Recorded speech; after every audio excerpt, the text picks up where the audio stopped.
I tried the iPhone 17 Pro Max and the difference are exactly what might make you want it. To put it simply, this is everything the iPhone 17 Pro is, but bigger screen, bigger battery, and for many people a bigger reason to upgrade.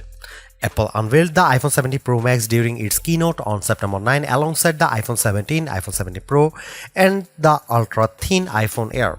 While the Pro Max doesn't rewrite the formula, it leans into size and endurance in ways the smaller Pro just can't match. After a brief but revealing hands-on session, here is what stood out. The iPhone 17 Pro Max trades last year's titanium frame for a new milled aluminum body. The result is smoother edges, a lighter feel in the hand, and honestly a fresher look than any Pro model we have had in years.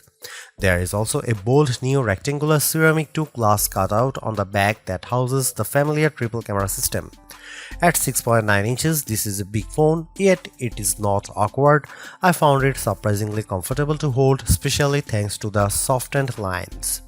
Yes, it is slightly heavier than before, but not in a way that drags it down. For large-handed users, this is the Pro iPhone you have been waiting for. Color options are pared down to 3: silver, deep blue, and cosmic orange. The last one really pops, and it is refreshing to see Apple finally get playful with Pro finishes.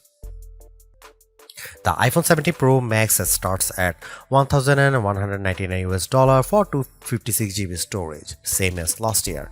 Pre-orders are live now, with full availability starting September 19. The iPhone 17 Pro Max isn't trying to surprise you, instead it's giving you exactly what Max buyers want: the biggest, longest lasting iPhone experience. From its 6.9-inch OLED display to nearly 40 hours of promised battery life, this is Apple's ultimate Pro phone. If you want the power of the iPhone 17 Pro but need more endurance and a display that demands attention, the iPhone 17 Pro Max is the one to get. For me, the early signs point to Apple's best big phone yet.